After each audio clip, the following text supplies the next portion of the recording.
Good Tuesday afternoon to you, 4 o'clock, and time for Sports for CLE. Browns getting ready for the Ravens Sunday at 1 o'clock, Cleveland Browns Stadium, 2-1 on the year. A player's day off, but Andrew Berry never rests. Browns GM busy with a couple of practice squad moves. We told you about this one yesterday. They actually have officially signed Devin Asiasi, tight end, played some with the Patriots.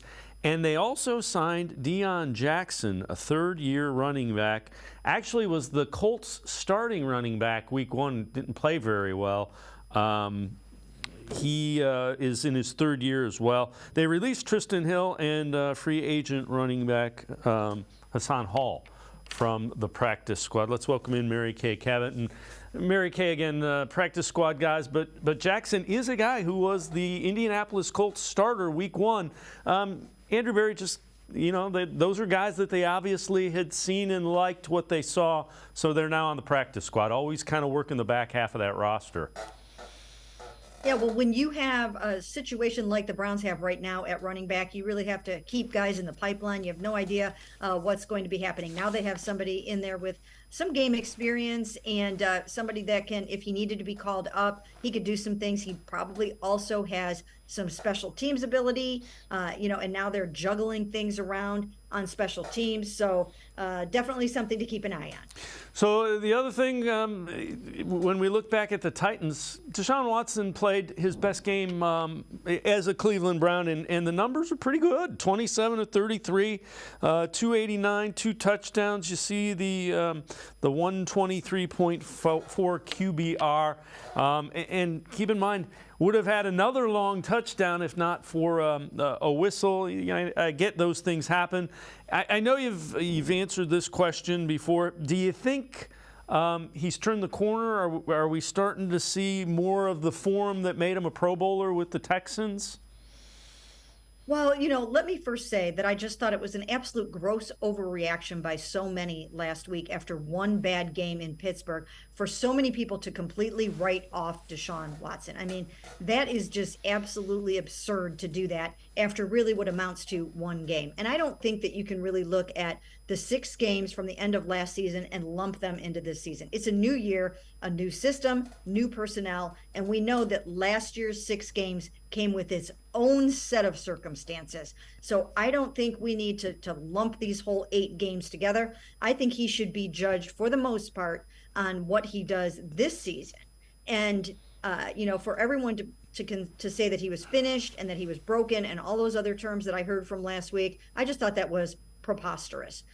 Because that was a bad game. I mean, let's just call it what it was. It was a bad game.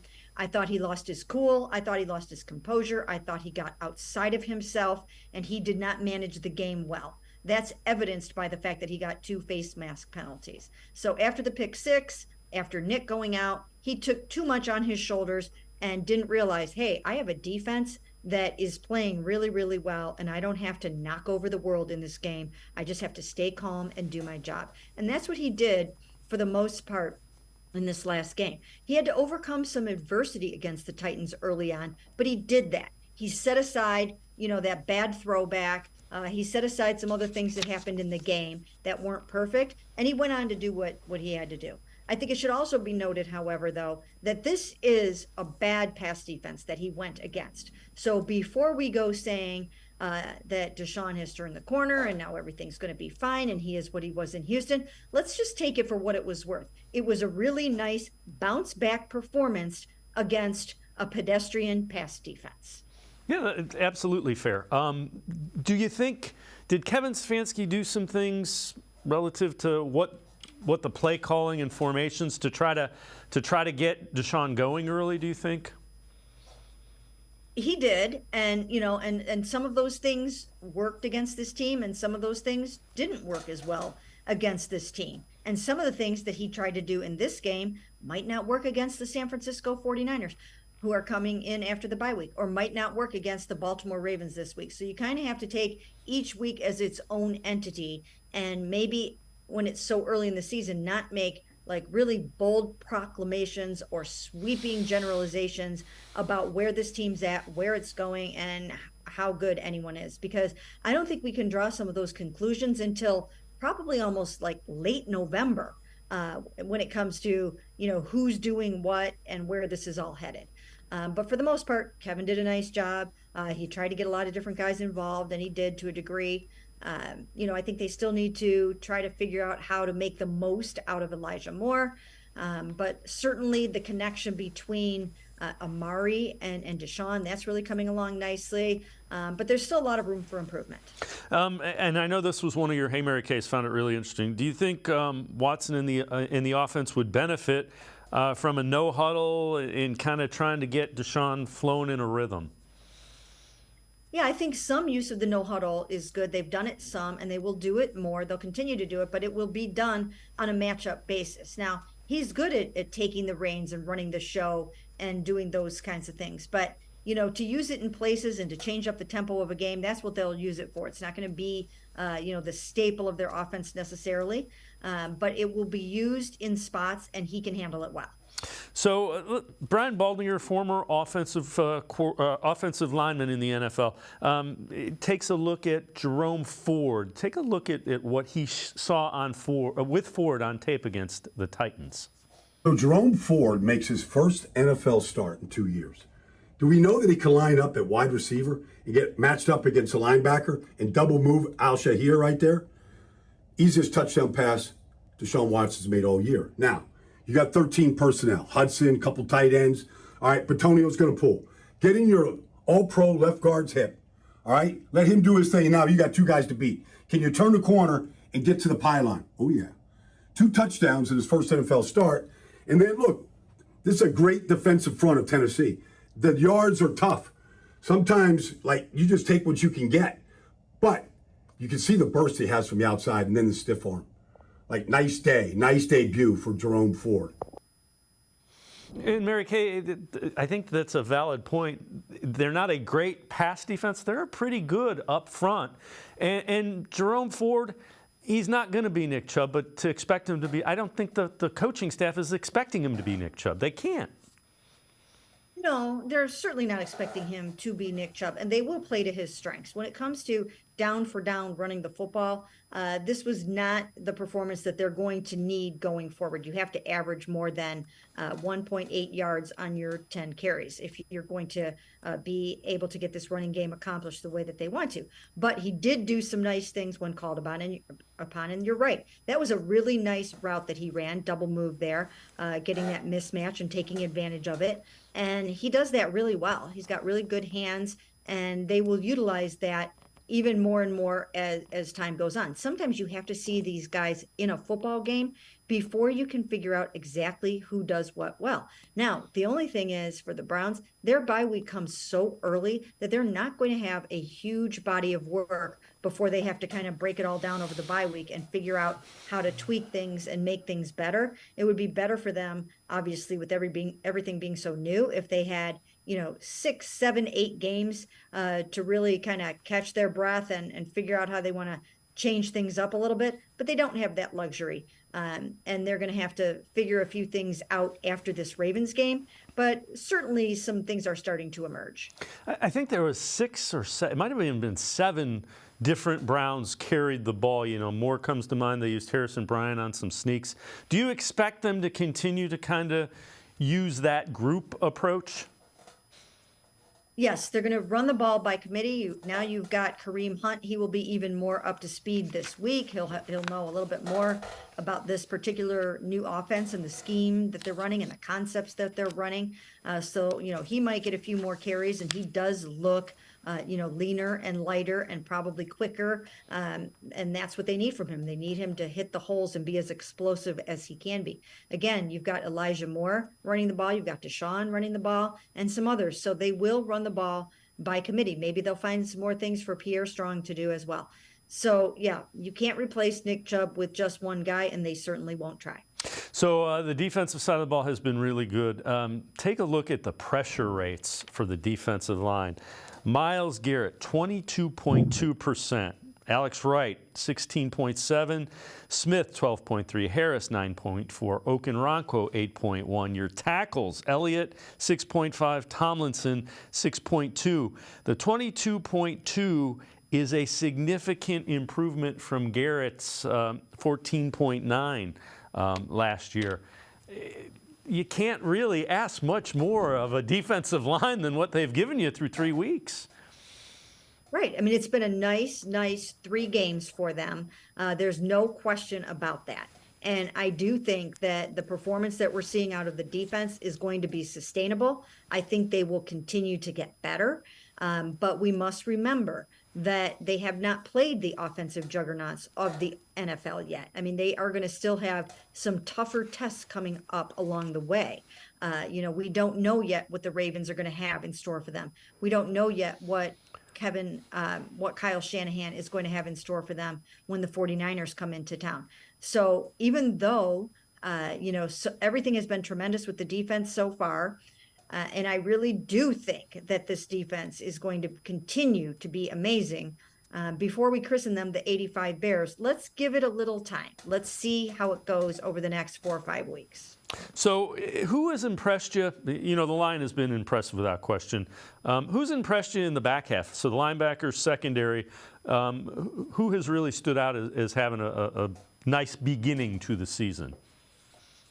Well, first of all, let me say that I think all of the defenders look very comfortable in this scheme. They really look like they're playing fast because they understand their assignments. They know what they're supposed to be doing. And it is obviously being articulated to them in such a way that is enabling them to play very fast. And that's good for them.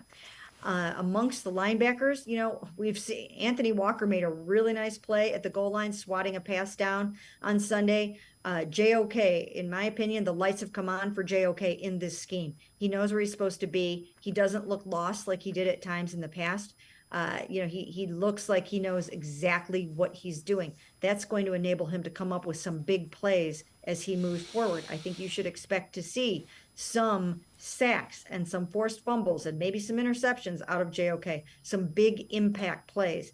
And, we know that, one of the reasons why they drafted him in the first place is to be able to, to handle someone or help handle someone like a Lamar Jackson. So let's see what he's got in store on Sunday for Lamar. But that's from a linebacker standpoint. Grant Delpit, you can't say enough about the start that Grant Delpit has had to his season. He's been absolutely tremendous. And again, he understands what he's supposed to be doing, and they are playing to his strengths down in the box and different things like that. In the back end, you're seeing nice play from Emerson, really nice play from Denzel. Greg missed this past game. Not sure if he'll be back this week or not. But, these are some of the good things that you're seeing from the defense. Mary Kay Cabot, Browns beat reporter for the Plain Dealer, cleveland.com, and I are going to step aside, take a quick time out. We head to the voicemail of Truth and Reason. Sports for CLE. We'll be right back. The Ohio Lottery Partners in Education program recognizes role model students and teachers from across Ohio. Nominations can now be done completely online. To nominate a deserving teacher or student, go to ohiolottery.com. In the About section, find Partners in Education. There you will find links to the nomination forms. Students kindergarten through 12th grade can be academic all-stars. Teachers can be honored as a Teacher of the Month. The Ohio Lottery Partners in Education, where stars shine.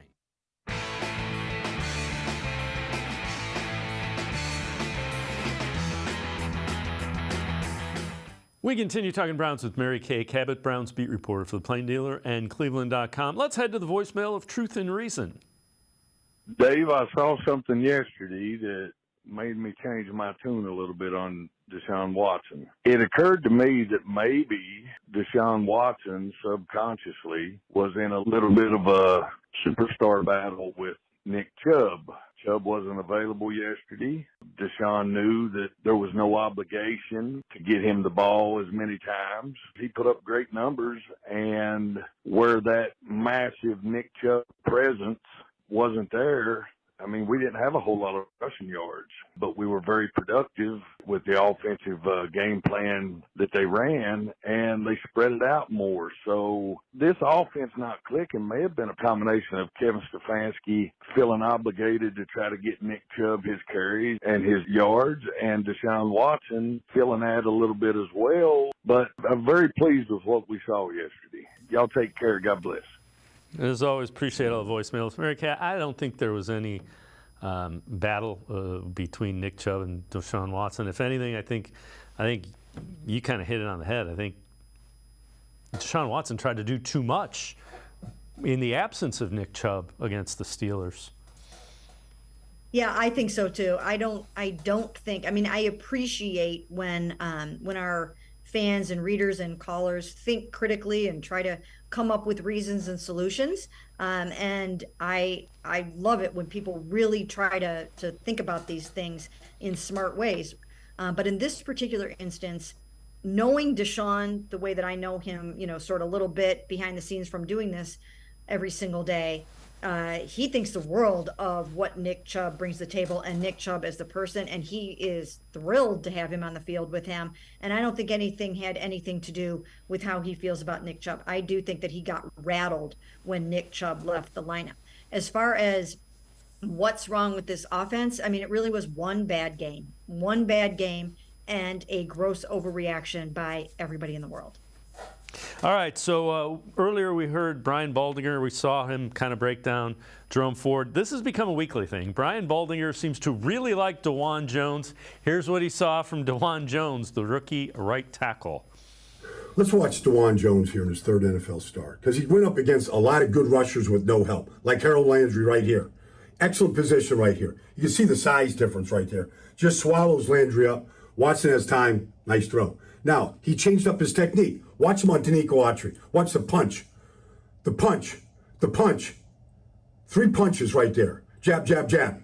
All right? And Watson has time to get the ball out. It's just one play after another. Now, here's Harold Landry right here in a wide 9. You know it's a wide 9. The ball's in one hash. Landry's outside the other hash. Here he is in space now. But he's calm. All right? He's not oversetting. Bam. Now his hands are on him. It's over. Like Landry just stopped his feet.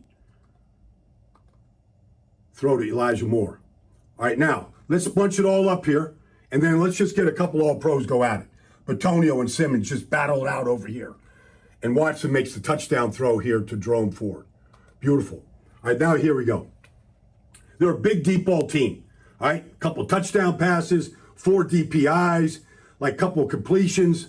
This one to Donovan Peoples-Jones. Like, it takes time. Excellent position right here. Locked out. Watson has time. Makes a perfect throw to Peoples-Jones. Now, watch him just cover Simmons up. I mean, Jeffrey Simmons is a $100 million man. He just covers him up, gets him inside. Here comes Wills, and there goes Watson. And there you see 37 pass blocking snaps, 0 pressures allowed for DeJuan Jones, rather. And Mary Kay, the reason I always do Baldinger with DeJuan Jones, there are some interesting perspectives from a guy who played offensive line in the NFL, and DeJuan Jones is doing a heck of a job. I mean, he's not a finished product, but man, they certainly got what they thought they had when they picked him in the 4th round. Yeah, they were so excited about him when they got him in the 4th round. And it took a little while for DeJuan to make the adjustment to the NFL game. And look at what he's done so far just in this short period of time. It is pretty incredible and pretty amazing to watch him do some of those things. And I enjoy watching those Baldy breakdowns too, because he knows what he's talking about there as a former offensive lineman. I mean, he can see the punches and he can see the change in technique that he's using. And, those are some high level things that we're looking at there. And I mean, really good for DeJuan. I think I've mentioned it before on this show that, I mean, he's just a really, really cool young man. I had a great time talking to him in training camp one-on-one, got to know him a little bit. And I really like him. I really like him as a person. I really like him as a player. And I think he's going to become a fan favorite. I think just with everything about him, his size, his personality, I just think that he's just going to be a mainstay here in Cleveland. And you know what? There's certainly going to be growing pains because, it's the NFL. But, boy, he's off to a great start. So one of the things that we've talked about before is just kind of the offensive line getting used to blocking for Deshaun Watson. Wyatt Teller talked about that earlier this week. You got to go forever. You got to block for affinity. I think there was one play yesterday. We were on a slide side, and I was just blocking Autry, and I'm like, oh, okay, 4 seconds, about 5 seconds. I'm feeling, it's been a little bit of time, and all of a sudden you still see him running and making a play, and it's, he's strong. He's a big quarterback, so one arm usually won't take him down. So he's fun to block for. Sometimes you don't know where he's going, so you're like, which way do I block my guy? I got to go to the side, but you always try to use your feet to stay in front of the block. The other thing about that is offensive linemen love blocking for quarterbacks that are physical. It's tough, but they like that. Yeah, and they're going to get more and more used to Deshaun's style as they go along. The thing to remember about this offense is that it is a work in progress. Everyone wanted it to be a well-oiled machine by the first week of the season. Well, that's never going to happen when you have a completely new scheme, new philosophy, and new personnel. And in some cases, that personnel didn't practice during training camp at all. And I'm talking about Marquise Goodwin. I'm talking about Harrison Bryant, Jerome Ford. These guys missed all or most of camp. Amari was out a lot. Elijah was out a lot. So for anyone to expect that it was just going to look like clockwork in the first week or two of the season, that's just preposterous. And, again, as you mentioned, the blockers are just getting to know Deshaun and his tendencies and how they have to do certain things. And you can't figure that stuff out. I always knew that it was going to be like that, that they were going to have to come up that learning curve in games in the first 4 games of the season. And that's basically what we're seeing. So let me ask you this. How do you think the offense evolves without Nick Chubb? What does it be? And it's, we've said it, it's a work in progress. How do you see it evolving? Well, I think that they will continue to run the ball by committee with Kareem and Jerome, maybe some Pierre, Elijah, Deshaun. I think they have to figure out what they want to do with Jerome and Kareem in terms of, do they flip-flop their roles a little bit in certain spots? What is Kareem ready for in terms of down for down running? Is he better mostly as, your third down back where he's catching the ball out of the backfield? I mean, Jerome is establishing himself as a really nice receiver out of the backfield, and not just out of the backfield, but sometimes split out wide. So, there's a lot of things that they have to figure out. Now, the good news is that they have a bye coming up after this Ravens game, but the bad news is that they have a bye coming up after this Ravens game because it's so darn early to be retooling things and tweaking things. But, they will do whatever they have to do to get the running game accomplished. The good news is that they can get the running game accomplished even without Nick Chubb. It's going to take some creativity. It's going to take several different bodies in there, but they can get the job done. Mary Kay Cabot, Browns beat reporter for the Plain Dealer, cleveland.com, and I are going to take one more time out. Other side of the break, we'll talk some defense here from Juan Thornhill. Sports for CLE. You'll be right back. Stay with us. Come back to go forward. Back to learning new things. Back to pursuing your dreams. Tri-C has flexible learning options to fit your life. And every year, more than 1,000 local companies provide Tri-C students with real-world learning. The right education can boost your lifetime earning power by hundreds of thousands of dollars. Start now with a college education you can afford. Tri-C, where futures begin.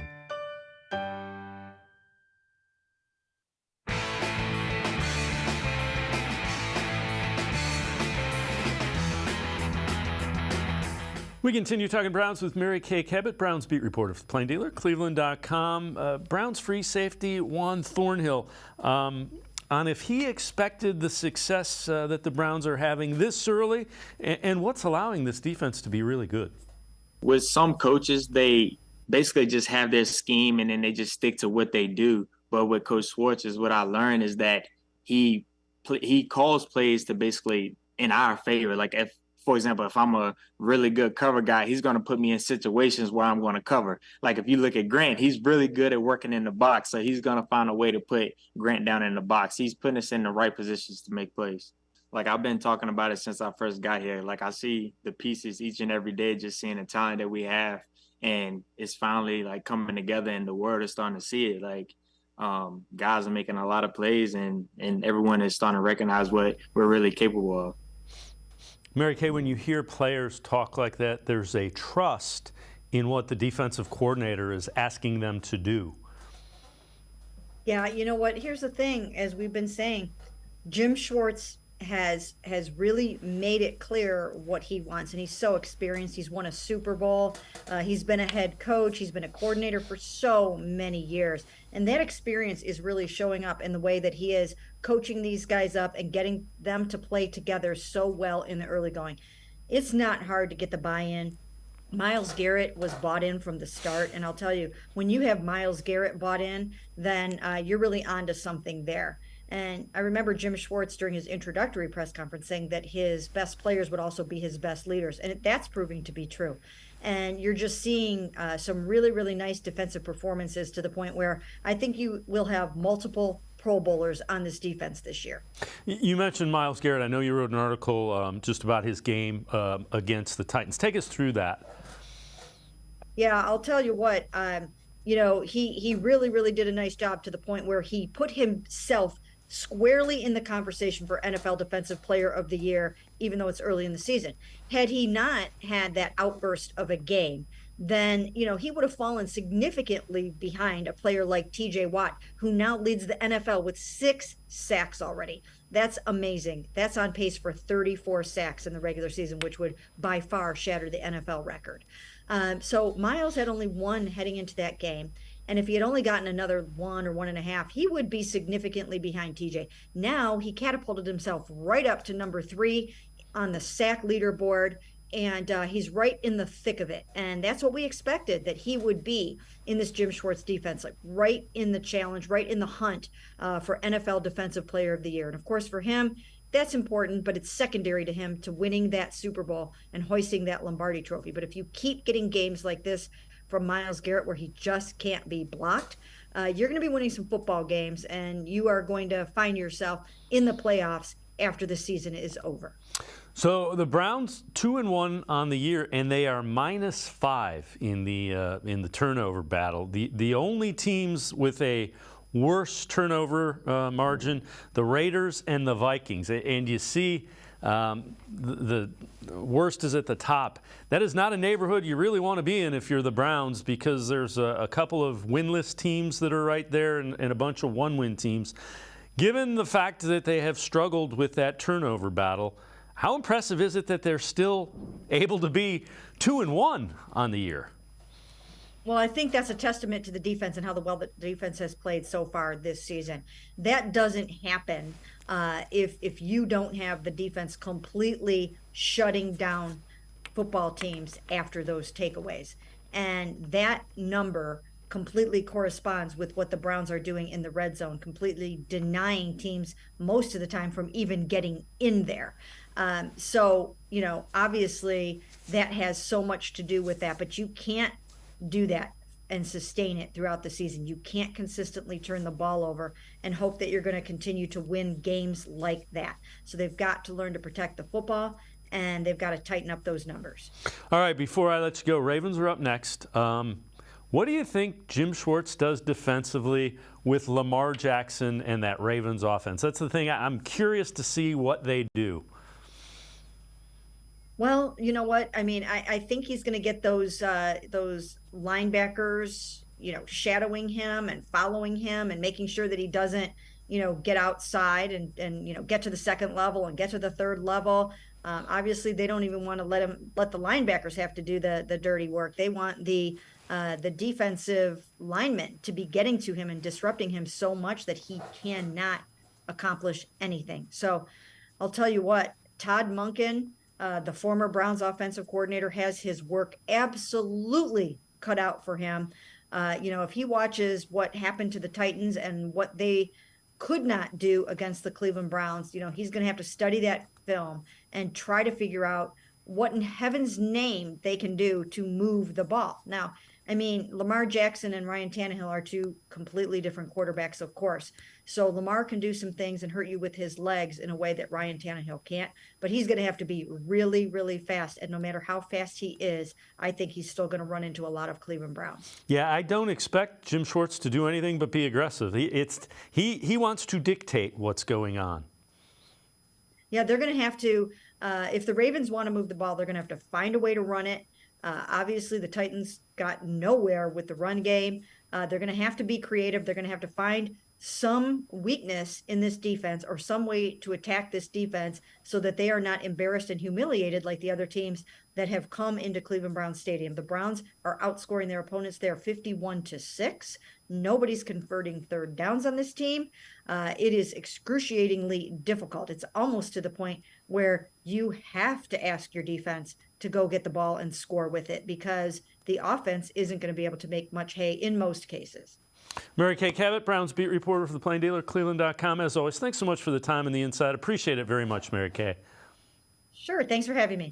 Mary Kay Cabot, make sure you check her out. Great Browns coverage, cleveland.com, as well as the Plain Dealer. We're going to step aside, take a quick timeout. Fred Greetham from the Orange and Brown Report, straight ahead on Sports4CLE. Stay with us.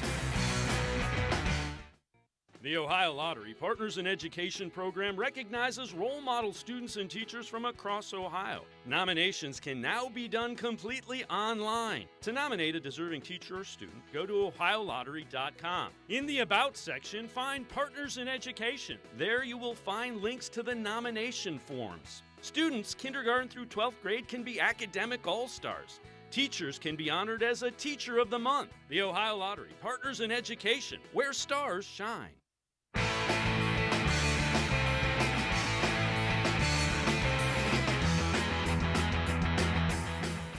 We continue talking Browns on Sports4CLE. Chris Sims from NBC Sports Pro Football Talk on his takeaways from the Browns-Titans game. That was the best day Deshaun Watson's had as a Cleveland Brown quarterback. He looked really good. Made some plays with his legs, looked comfortable in the pocket. And you know me, Mike, I'm not about like always stats and yards. To me, it was the quality of the footballs too. It's, perfect spirals, on point, in rhythm. Just looked like Deshaun Watson, where last week the ball was all over the place. He was reluctant to pull the trigger a few times. Had some things mechanically as a quarterback that I looked at and went, man, why is he throwing it like that? So he looked really, really good. And they ran the ball effective enough, to keep you honest in that department. But Cooper got going, Elijah Moore, Donovan People-Jones. So that was good to see for Cleveland. But the story is their defense and the fact that those, the guys they got in the secondary, Denzel Ward's real, that pass rush is real. Their linebackers, the Owusu Koramoah and Walker are damn good, and Jim Schwartz has really got something going there on that Cleveland defense. With that, let's welcome in Fred Greetham from the Orange and Brown Report. Fred, I know you wrote an article on Deshaun and the slow starts and the completion percentage. Take us through that and just what you saw in that Titans game. Well, Dave, his history prior to coming to the Browns, he was the leading or the most accurate quarterback in NFL history with like 1,500 passes when he came to the Browns after the 2020 season. In fact, in 2020, completed like 70% of his passes. So what's been concerning since he's been with the Browns, last year was only 6 games, but he was about 58%. And through the first 2 games this year, he's around 55 the second game, 58 or 59 the first game, but way below what he had done. And he was asked about that last week, and he corrected the media and said, look, I've been a slow starter. If you look back those years, 18, 19, 20, I didn't really start that fast. And he ended up like 66% in 18, 68 and 19 and 70 and 20. So I went back those first 2 games and he was correct. In 2018, a Pro Bowl year, he started in the first 2 games about 58%. He wasn't much better the next couple years. So I just was trying to figure that out. I asked offensive coordinator Alex Van Pelt last Thursday, and he said if we knew that he was doing something wrong, we'd fix it. He was almost a little curt about it, but he said he's not worried about it at all. Well, then Watson comes out and throws 82%, 27 of 33, and I can think of at least 1 or 2 that went off receivers' hands where they didn't catch it, but that was the second best completion percentage in his career. You have to complete passes before you have a chance to move the chains and move the ball down the field. And so I think he was taking what the defense was giving him I think against the Steelers, for example, I think in that game he was just something was in his head emotionally. He was just out of sync. He was getting penalties. He was frustrated. And a lot of it, might have just been because he was under duress. It seemed like the whole game. But I just think that they got him going with something in that first series, got him some completions. He got some rhythm going, and you can see what happened. And don't forget, he had a 40-yard touchdown taken away on Amari Cooper. He got a 25-yard completion on that, but it had been a 65-yard touchdown pass if they wouldn't have had an inadvertent whistle and blown Cooper out. So he would have thrown for 329 and with 3 touchdowns, would have had a higher, quarterback rating and all that. He still was pulled with 5-6 minutes to go because they were so far ahead. So I think Browns fans should be encouraged. That was the best game of his little 9-game career with the Browns. Did you notice them doing anything differently with Watson in that game that was different from the previous, 8? Kevin Stefanski was asked that yesterday, and he said, he said, really, we didn't do anything different, or he didn't correct anything. That they felt like he had been okay doing what they were asking him. I just think that he got into a rhythm. I do think that he, it's just like anything sometimes in confidence, even a 3-point shooter, if you hit your first 1 or 2, you kind of get into a rhythm. And I think those completions got him going. Against the Steelers, okay, I think they tried the same thing, but Harrison Bryant, on a little 5-yard out, went off his hands. He should have caught it. Might not have been the best position, the throw, but he should have caught it, turned into a touchdown. They're playing behind from the get-go, and it just set a bad tone, I think. And so against the Titans, I think, they got in a rhythm. They got a field goal in the first drive. And so I just think it's just, getting what the defense gives you.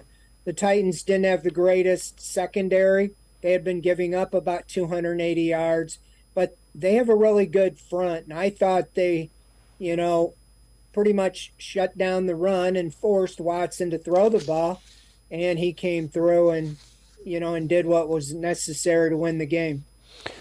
Yeah, I know you also wrote an article for the Orange and Brown Report about Elijah Moore in his usage. What did you see with that? Take us through that article and what you think they continue to do with Elijah Moore. They had big plans for him when they acquired him, gave up the 2nd-round pick. And I've seen it from day one down in training camp at the Greenbrier in West Virginia. They were using him outside, inside, in the backfield. People that I know that I said, hey, you might want to if you pick up any Brown for fantasy, you might want to pick him up because he's an under-the-radar guy. I think they're going to get him the ball a lot. In the first 2 games, I think he had 9 touches, something like that. Well, they made a concerted effort last week. I think on the first series, he touched the ball 4 times.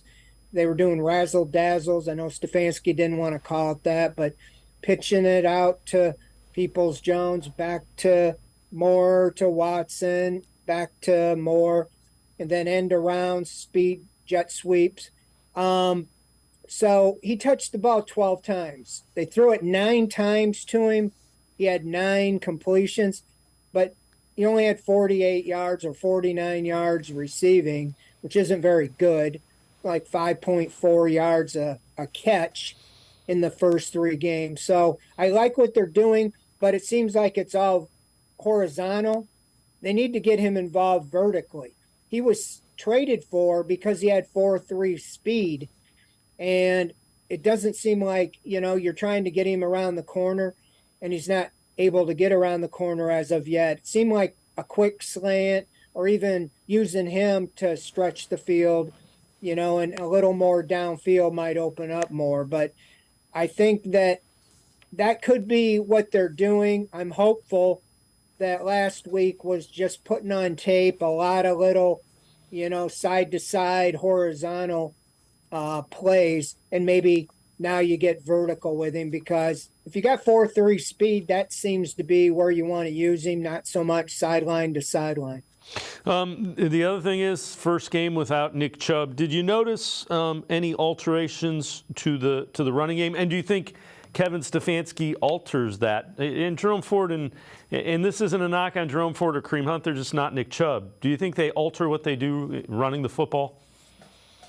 I think absolutely. A lot of people ask me all offseason, the rumors were with putting in a more pass-friendly offense for Watson. It makes sense. You go out and you get a quarterback. You didn't get Watson to be a game manager. And so a lot of people were thinking, Nick Chubb's not going to, get his touches or carries. As you saw, he had 10 carries in that first quarter before he went down, unfortunately. But the problem is Nick Chubb, you don't replace him. He averages over 5 yards a carry almost every time he touched the ball. And Jerome Ford so far is shown, little bits of burst, but he's been under 4. And same way with Kareem Hunt. So they had 7 different guys carry the ball the other day, counting Harrison Bryant, counting Moore, counting Watson. So I think you're going to see a committee, and I think you're going to probably see setting up the run more with the pass. Maybe that 6-7 yard quick out to try to get a chunk yardage there to set up second and short, in the running game. They only ran for 78 yards last week and still put up 27 points. I think if the defense can continue to play as they've been playing, you can score enough points the way they're doing it. But I think offensively, it's going to be a little readjustment, trying to find what's working, and using a complement of backs, whether it's Pierre Strong, Jerome Ford, or even mixing up with Elijah Moore. You saw him the other day get 3 or 4 carries. So besides Ford, all the way around. Fred Greetham from the Orange and Brown Report now. I'm going to step aside, take a quick timeout. Other side of the break, we'll switch our talk a little bit to the defense of the Browns. Sports for CLE. We'll be right back. Stay with us. Come back to go forward. Back to learning new things. Back to pursuing your dreams. Tri-C has flexible learning options to fit your life. And every year, more than 1,000 local companies provide Tri-C students with real-world learning. The right education can boost your lifetime earning power by hundreds of thousands of dollars. Start now with a college education you can afford. Tri-C, where futures begin.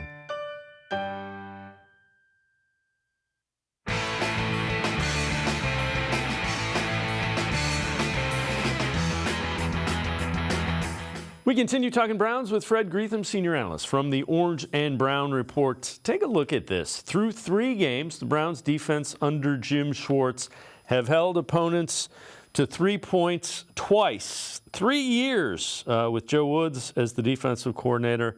Browns allowed 3 points or less once. Fred, the change to the defense has been quick and dramatic. I know you wrote an article about the domination of the defense. What have your thoughts been about the way this defense has played?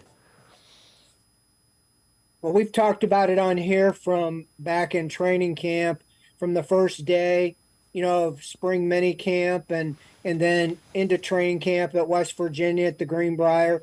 Jim Schwartz brings a different attitude to that side of the ball. And with the additions they made, I was pretty confident this was going to be a much better defensive team than what we have seen in the past. He's aggressive. He lets the corners play man-to-man, and we've seen it. That's allowed your defensive line to stop the run, to go get the quarterback. And what you've seen, is domination. They dominated the Bengals. They dominated the Titans. And defensively, really they dominated the Steelers. Other than the one play, 70 yards to Pickens, blown coverage. But just before that touchdown, they had a 3rd and 10, and they had 3 missed tackles to give them a first down. They've been getting off the field at 19% is the amount of 3rd downs they're allowing. We have not seen that in certainly since 99. the team last year couldn't get off the field on third down. They were giving up about 40%, 41%. And the thing that's most glaring, through 3 games, they're the number 1 ranked defense in the NFL. But they're number 2 against the run. Think about last year, Dave. About this time, Anthony Walker went down in the 3rd game, and the defense gave up 130 yards rushing or more in 10 of the final 14 games. They were horrible against the run, and teams could just do whatever they wanted because of that.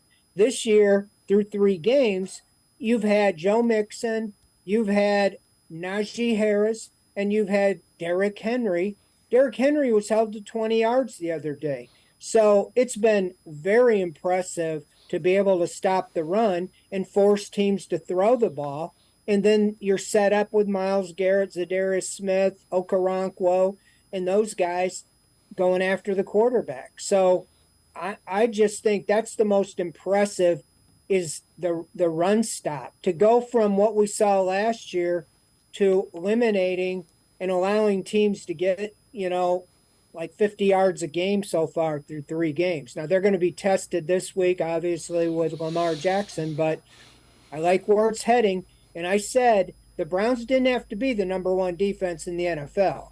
They didn't even have to be top 5. I just felt if they could be a top 10 defense, this would allow the offense to score more points than the opponent. Because you think of last year, or even the playoff year under Joe Woods, they gave up 25, 26 points a game and went to the playoffs and were 11-5. Really, they've given up an average of 6 points a game when you count only 12 against the Steelers and then 3-3. And don't forget, last week against the Titans, it would have been a shutout if Elijah Moore didn't fumble the ball in the 17. In fact, the Titans got the ball in the 17. That drive, they were 3 plays minus 9 yards. They had a negative play on every play on that and then kicked a field goal. So I think they're not going to be this dominant all year, but if they can just stay in the top 10 and hold opponents to under 20 points a game, I'm pretty confident the Browns offense will be able to score that many and win games. But while the offense is trying to get on track, I think the defense is setting you up to win games. They had it in place for the Browns to beat the Steelers. They should be 3-0. The offense cost them that game. You hand 14 direct points. I read somewhere if the Browns would have just knelt and punted after 3 plays against the Steelers in the 4th quarter, they would have won the game. They had the lead, but the offense gave it up. So, I can't say enough. Jim Schwartz has brought an attitude, and they believe in him.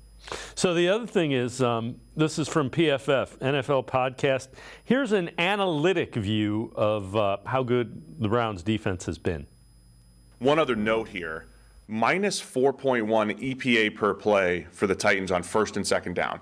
That means every time they ran a 1st or 2nd down play, they were almost giving a point to the Cleveland Browns, 0.41. I mean, they had 6 first downs in the game. Oh, yeah, it was bad. They had 94 net yards. And because it was so bad for Tennessee, I think it's overlooked the fact that Deshaun Watson, first off, Deshaun Watson had his cleanest game in a long time for the Browns. So that EPA is estimated points per play, and if you're minus 4 in that, they're basically saying you're putting your offense in a hole. That's that is data that kind of just illustrates how good this Browns defense has been. Well, the Titans aren't going to be mistaken for a juggernaut on offense, but they've always been, you know what they're going to do, and they just shut down Derrick Henry completely, and even though they knew he was going to run the ball. And here's the thing I'll throw out there. I asked Kevin Stefanski yesterday. Jim Schwartz said the most important statistics to him and what he emphasized the most are points allowed and takeaways. This team, through 3 games, only has 2 takeaways. Delpit has them both. He recovered a fumble against the Steelers, and he had the interception against the Steelers. They got 1 touchdown after the interception. That's it. This defense is going to take the ball away, and when they do, it could be in bunches because that's how things go. But the the silver lining is they're holding teams to low points, but they haven't even taken the ball away yet. And I'm pretty confident some of these strip sacks by Myles Garrett or Zadarius Smith are going to lead to fumble recoveries. They're going to lead to interceptions by Juan Thornhill, who's a ball hawk back there, Grant Delpit, Ward, Newsome, Emerson. Walker dropped one last week. So I think that's kind of a silver lining in this is they haven't even started taking away the ball. They've turned the ball over I think they're -5. They've turned over the ball 5 times more than or 5 more times than takeaways. So that's it's a bad stat, but it's going to change. They're not this bad at taking the ball away. They're just been good at getting off the field in 3 plays, 3 and out, punt. Yeah, we earlier in the show we did that. They're the second. There's 2 teams that are worse than them at -7, and then they're -5 in that takeaway. All right, before we go to break, take a look at the improvement Jeremiah Owusu-Koramoah has made under Jim Schwartz. 2023 missed tackle rate 7.1%. That's cut in half from last year. And also even significantly better than his rookie year. He's on a pace for 40 run stops, which would be a career high. And Fred, we've gone through all of the numbers. Jim Schwartz seems to identify what guys do well and then asks them to do that. What a concept. Yeah, that's kind of what you're supposed to do. And we haven't seen this, since 99. So many times we see trying to put a round peg in a square hole or just force something that isn't there. But no, he's doing what they can do. And I think JOK, we saw flashes, but I think now they've simplified the defense where really we all saw him coming out of college at Notre Dame. He's more of a see ball, get ball, go, not think, just go get the ball. And we've seen tackles for losses. He's flying around making plays, and I think that's where he really shines. Where he got in trouble in his first 2 years is, I think, thinking and maybe not playing free and easy. And I think Schwartz is making it simple, and it's helping with that front. You got those Harris and Elliott and Tomlinson plugging up the inside, letting the linebackers see the ball and go get them. And, I'm really kind of anxious to see how he uses him against Lamar Jackson this week, because if anything, in my opinion, that's one of the main reasons they brought him in. He just seems like he's ideal for shadowing a guy like Lamar Jackson. So anyway, I just think he's really playing well, and I think you're starting to see, his potential. Fred Greetham from the Orange and Brown Report. Now I'm going to step aside, take one more time out. Other side of the break, we'll talk more about that Ravens matchup with the Browns, especially the Browns defense. Sports4CLE. I'll be right back. Stay with us. The Ohio Lottery Partners in Education program recognizes role model students and teachers from across Ohio. Nominations can now be done completely online. To nominate a deserving teacher or student, go to ohiolottery.com. In the About section, find Partners in Education. There you will find links to the nomination forms. Students, kindergarten through 12th grade, can be academic all-stars. Teachers can be honored as a Teacher of the Month. The Ohio Lottery Partners in Education, where stars shine.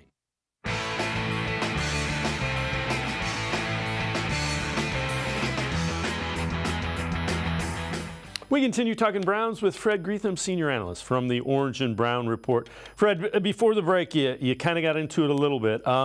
What do you expect from Jim Schwartz with Lamar Jackson? Jim Schwartz isn't a guy that, he isn't going to alter what he does based on who the Browns are playing. At least I don't think he is. Yeah, it's hard to argue with what they've been doing, but I will say this. The one thing I feel like Joe Woods' defenses did is contain Lamar Jackson. I was looking the last 4 times the Browns faced Jackson. His best game was 165 yards passing, and he had 2 touchdowns, 4 interceptions. You remember that one game? He had 1 touchdown, 4 interceptions in the first half, and the Browns still lost. But Joe Woods really, those were problems that they lost in those games because of the defense, or excuse me, the offense not scoring any points. They lost that game like 16-10.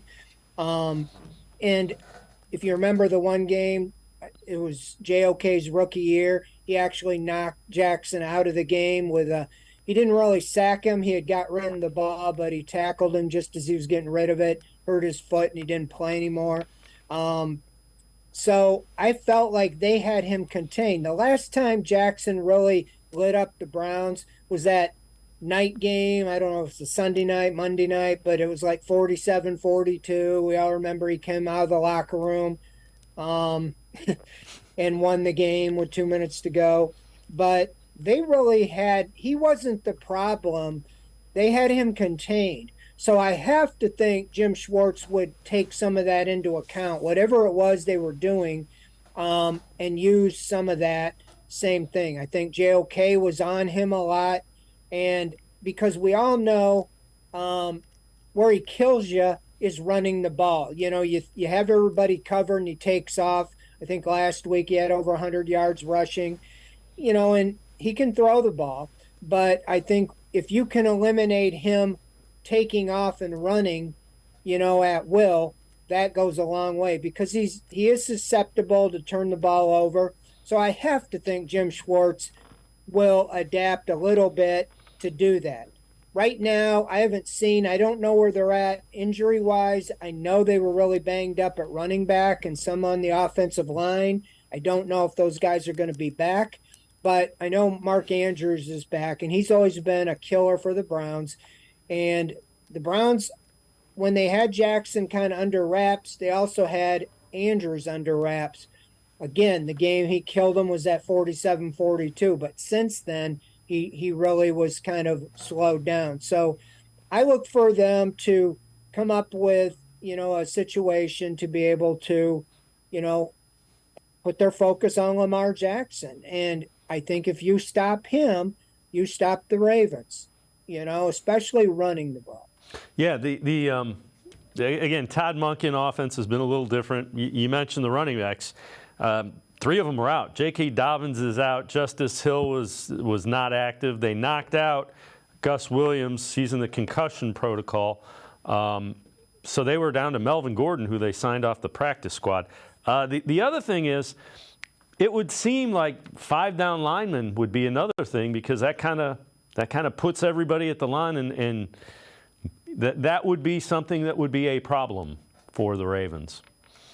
Yeah, I think you asked me and I didn't answer earlier. Guys under the radar in defense, I would say Maurice Hurst. I mean, he has played very well. He's come in and made plays, sacks and tackles for loss, and so is Obo Okoronkwo.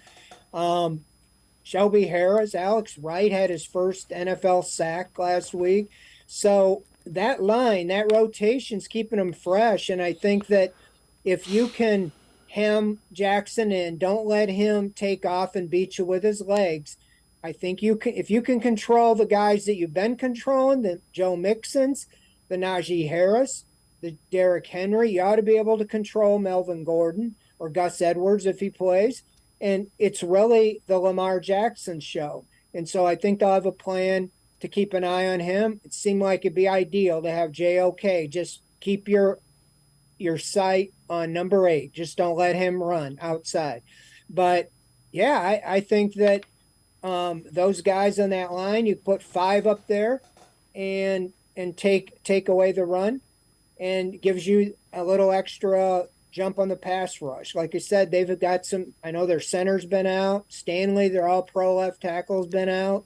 You have to be able to get some mismatches with the defensive line and go get the quarterback. Just don't let him, get outside the pocket and run.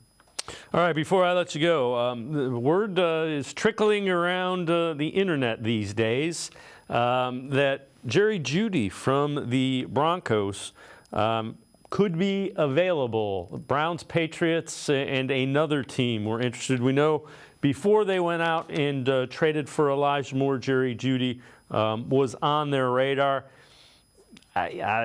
I would never say never with Andrew Berry. Could you see the Browns trying to add somebody like Jerry Jeudy if it didn't cost them a whole lot in draft capital? Yeah, I could.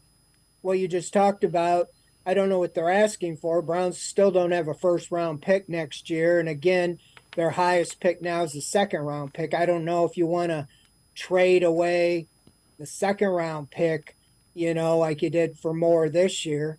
You do have Peoples-Jones in the final year of his contract, and who knows if you're going to be able to extend him.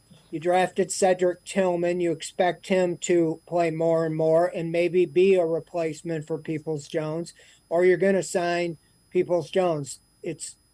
And then you got Marquise Goodwin, who you brought in as a speed guy, who really hasn't, been a factor yet. So I really wouldn't put it past him. I know they like him, but it's going to come down to, what the Broncos want for him.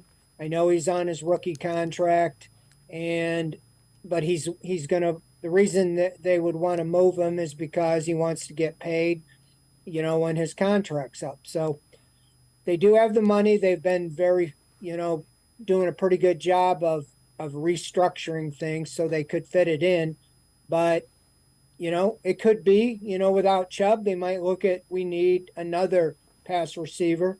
So far, Elijah Moore hasn't been what I personally thought he was going to be. Yeah, they're getting him involved, but I haven't really seen any game-breaking plays.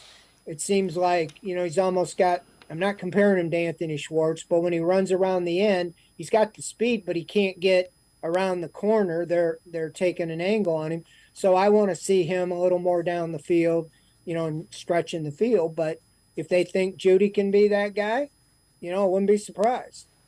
Fred Greetham, senior analyst from the Orange and Brown Report, as always. Appreciate the time and the insight. Great stuff. Thanks very much, Fred. Always a pleasure. Thanks for having me. Fred Greetham, make sure you check him out. Always really good stuff. He is the senior analyst for the Orange and Brown Report. It's going to do it for this edition of Sports for CLE. We'll see you back here tomorrow at 4 o'clock. Have a great night, everybody. See you tomorrow at 4 on Sports for CLE.